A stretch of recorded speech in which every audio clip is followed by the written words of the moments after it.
जहाँ दो हिंदू हुईना बौद्ध हुईना और जहाँ दो जैन हुईना नुआ को पेया धर्म रे दो आखिर नुकुआ चेदा बांग ओना ओना जहाँ दो एससी कैटेगरी ओना दो बेकरार तहन कना उनको ओना रे लाभे नाम दाड़े कना मेनखान आखिर नुआ ईसाई और मुस्लिम रेगी चेदा ए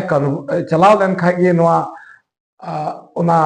एससी रे लाभ दो चबा कान ताया।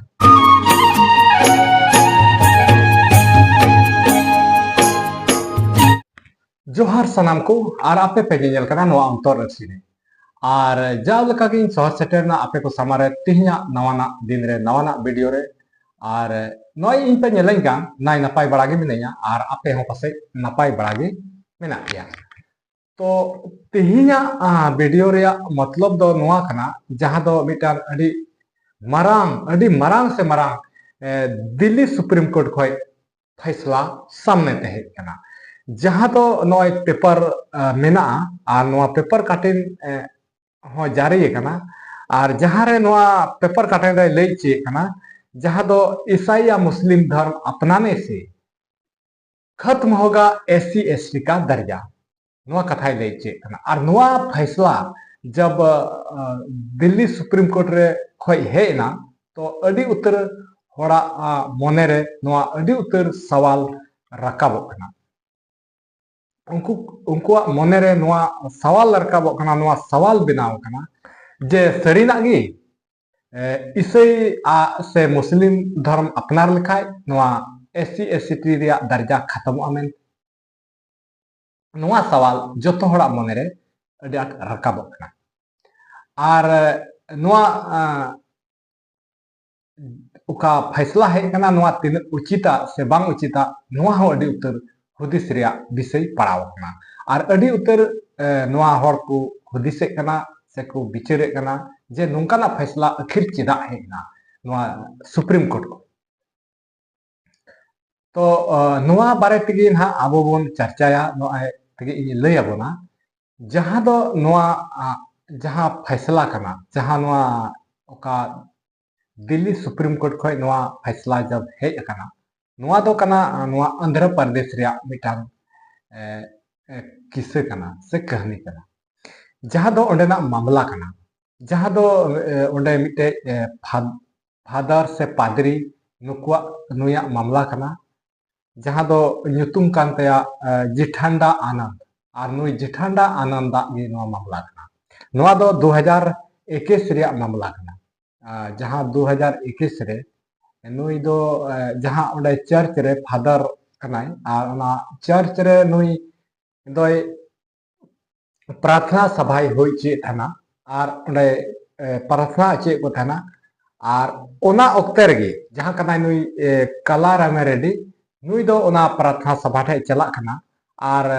जहां नुई पादरी कनाय नुई अडी 20 बड़िए एगर दे कना अडी उतर 20 बड़िए एगर दे कना और नवा एगर ते उनी अडी आटे तकलीफो कना हासो कना और ओंडे महल ना गड़बड़ा कना और ओंडे महल गड़बड़ावेन खाय अडी ओंडे हो लड़ाई झगड़ा रे मिटन मुद्दा बनावना तो और जहां उनी पादर कनाय जहां पादरी कनाय नुई दो एससी कैटेगरी रेन होड़े ताहे कना और नुई फादर कान ताहेना तो उनी जब एससी कैटेगरी रेन होड़ कान खाए तो नुई दो ओना बाय सहा लेते जहां उनी काला रेमे रेडी ओना 20 बड़ी एगर के दिखान तो उनी दो नवा मामला दो नवा हाईकोर्ट रे केसे दायर किया और जहां हाईकोर्ट रे केसे दायर किया ना दो एससी एसटी नवा एक्ट ते नवा केसे दायर किया तो नवा धारा लगाव काते उनी केस किया तो नवा हिसाब ते ओडे केस रे मामला बनावना और केस रे हाईकोर्ट रे नवा केस रे मामला बनावेन खान तो नवा रे फैसला दो हुयुग कना ना ना तो 30 अप्रैल 2025 हिल नवा फैसला हुयुग कना नवा हाईकोर्ट रे तो हाईकोर्ट रे जहां ओना फैसला हजु कना तो फैसला दो नुंका लका हुयुग कना जहां दो उनी पादरी ओका दो एससी कैटेगरी रे में ताहे कान तो नोआ दा ना को उनी को हराव दी कना उनिया जहां एससी कान तया ओना दो को चाबाय तया जहां दो उनिया को खत्म तया ओना मान्यता बांको एमाव थाय कना हाईकोर्ट रे नोआ को लय कना जहां ईसाई से मुस्लिम नोआ धर्म रे दो ना जाति विशेष दो बनुआ और ओना इयति नुई दो ओना जहां ओना एससी रिया एक्ट लगाव कते जहां केस का है ओना एक एससी रिया दर्जा रे दो बाको लिखाई दी कना और ओना इयते ओना केस को खारिज एते उनी को हराव दी कना तो नोंका लका फैसला जदी हे एन खाय तो नुई दो नोआ रे संतुष्टि बाय बुझेव दा और नोआ दो सीधे डायरेक्ट नुई दो दिल्ली रिया सुप्रीम कोर्ट रे केस दायर और दिल्ली रिया सुप्रीम कोर्ट रे नुया केस चलावेन तया और ओंडे ओना मामला दो चलावना तो ओंडे मामला चलावेन खाय तो ओना रिया जहां फैसला है ना फैसला दो नय मंगल हिले नोआ रिया सुनवाई हुईना और उन हिले नोआ फैसला हुई चुकेना और जहां दिल्ली रिया नोआ सुप्रीम कोर्ट जहां फैसला एमना नुई दो जहां हाई कोर्ट रिया फैसला ताहे कना ओना फैसला आधार तेगी ओना हिसाब तेगी नुई रे फैसला केदा ओना उनका गे फैसला केदा जहां हाई कोर्ट रिया फैसला ताहे कना ओंडे हो नुई सुप्रीम कोर्ट रे हो नियगी नाम केदा जहां दो ओना ईसाई और मुस्लिम धर्म रे दो नोआ दो जाति विशेष दो बनुआ ओना दो जहान जाति दो बनुआ ओना इयते ओना दो जहां एससी कैटेगरी जहां ताहे कान तया ओना एससी रे जहां जाति ताहे कान तया ओना दो चाबायन तया जहां ओका हिले उनी नोआ ईसाई धर्म में अपनार केदा उन हिले गी नोआ दो स्वतः ओना दो चाबायन तया और ओना इयते नुई रे दो नुया केस दो ओना जहां एससी रिया केस नोआ दो बांग लगा आदो नुंका लेकाते ओना एससी रिया केस जदी बांग लगाव लेन खाय नो ओना इयते उनी दो ओना मामला रे दो उनी दो हरावना नुंका ना फैसला हेना और जहां सुप्रीम कोर्ट रिया फैसला कना जहां जजमेंट कना नोआ दो अडी मारांग मिटे कानून हो बिना और जहां ओंडेना नोआ फैसला है ना जहां ओना कानून बनावना नोआ दो नोआ कना जहां दो हिंदू सिख और बौद्ध नोआ पेया धर्म छोड़ करते जुदी जहां ईसाई से मुस्लिम धर्म में अपनारा तो ओना दो एससी या नोआ एक्ट जहां कांते एससी रिया जहां कैटेगरी कना नोआ दो स्वतः चबा तया और जहां कना नोआ एससी रिया जहां की लाभ बिना नोआ खोय वंचित रे ताहेना ओना लाभ नुई बाय नाम दाड़ेया नोंका ना फैसला सुप्रीम कोर्ट खोय हेजना तो नितो नोआ हुयो कना जहां दो जहांटा फैसला गे जुदी सुप्रीम कोर्ट रिया फैसला हे लेन खाय ओना मिटन कानून बना गया और नोआ कानून बना कना आदो ओना इयते नितो सनाम होड़ नोआ अडी उतर गुनी भवी रे मेना कोआ जे वकई रे सरीना गे नोआ जहां मुस्लिम धर्म और से ईसाई धर्म जहां अपनार लेखाय जहां उनिया कैटेगरी कना जहां एससी रे हिजु कना ओना कैटेगरी स्वतः चाबा कान तया नोआ अडी उतर सवाल मेना आखिर ते चेदा चाबा कना और जहां धर्म विशेष रे जहां दो हिंदू हुईना जहां दो हिंदू हुईना बौद्ध हुईना और जहां दो जैन हुईना नोआ को पेया धर्म रे दो आखिर नुकुआ चेदा बांग ओना ओना जहां दो एससी कैटेगरी ओना दो बेकरार तहन कना उनको ओना रे लाभे नाम दाड़ेया कना मेनखान आखिर नोआ ईसाई और मुस्लिम रे चेदा चलाव लेन खाय गे नोआ ओना एससी रिया लाभ दो चाबा कान तया नोआ अडी उतर कुकली मेना अडी आर सवाल मेना नोआ होरा मने रे सवाल रकाबो कना आदो जहां नोआ सुप्रीम कोर्ट रिया फैसला हेना ᱱᱚᱣᱟ ᱫᱚ ᱢᱤᱫᱴᱟᱝ ᱟᱭᱟᱜ ᱯᱷᱟᱭᱥᱞᱟ ᱡᱟᱦᱟᱸ ᱚᱱᱟ संविधान आधार पे उनी फैसला केदा जहां दो ओना जहां पुथी को मिला से जहां ओना धर्म करम रे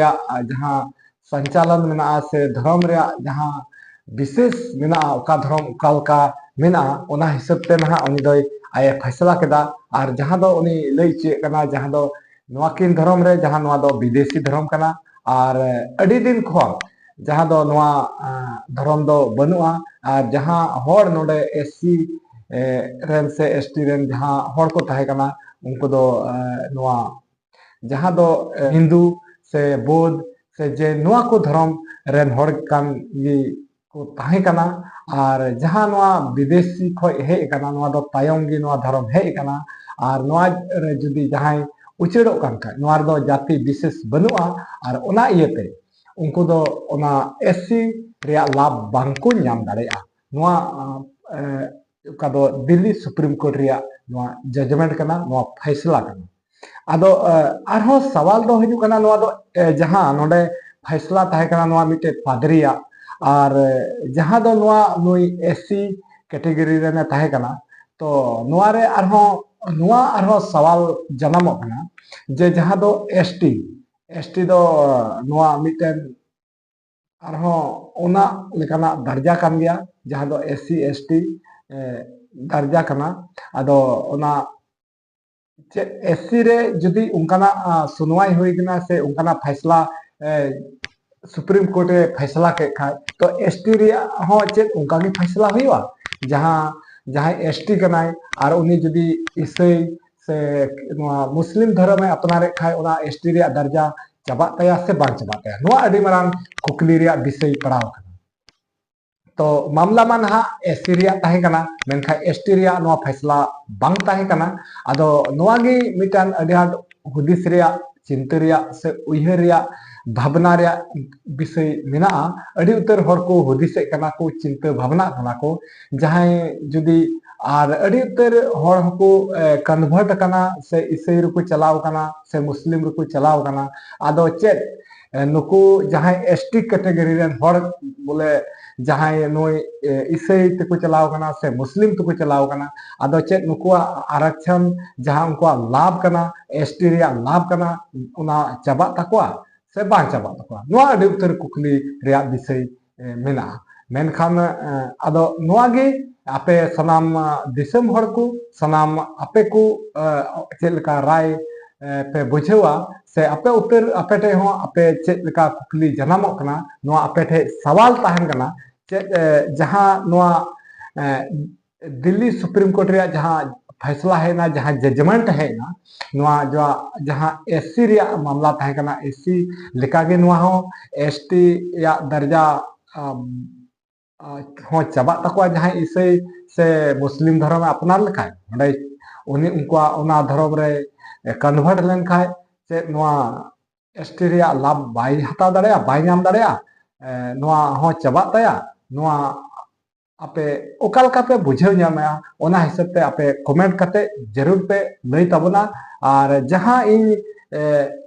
तिना हरी सर्च ले से तिना हरी इन बुझेव ᱧᱟᱢ ले ने इन कथा इन लई केदा और बाकी आपे ताहेना आपे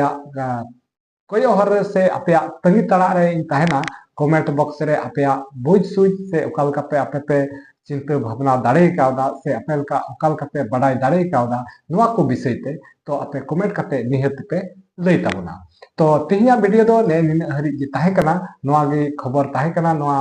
आगे अडी आट नोआ जतो हड़ा मोने रे नोआ अडी आट गुरले बड़ाई कना अडी आट नोआ चापी कना से अडी आट नोआ कुकली से अडी उतर नोआ कथा सवाल रकाब कना तो निया की बारे ते ताहे कना अदो नोआ वीडियो ने निन हरि गी जो अदो वीडियो आपे पे खुशी आखाय लाइक ताबुन पे शेयर ताबुन पे और साथ चैनल रे ओखय नवाम नपिया चैनल सब्सक्राइब का ताबुन पे और हो नोका गे दाराय कान वीडियो रे नोका गे नवाना खबर लईते नवा समय रे नोका गे ᱧᱟᱯᱟᱢ ताबुना मा तेहिं दो इनागे सनाम को इन पाठा से खय मुचे रे जतो को जोहार।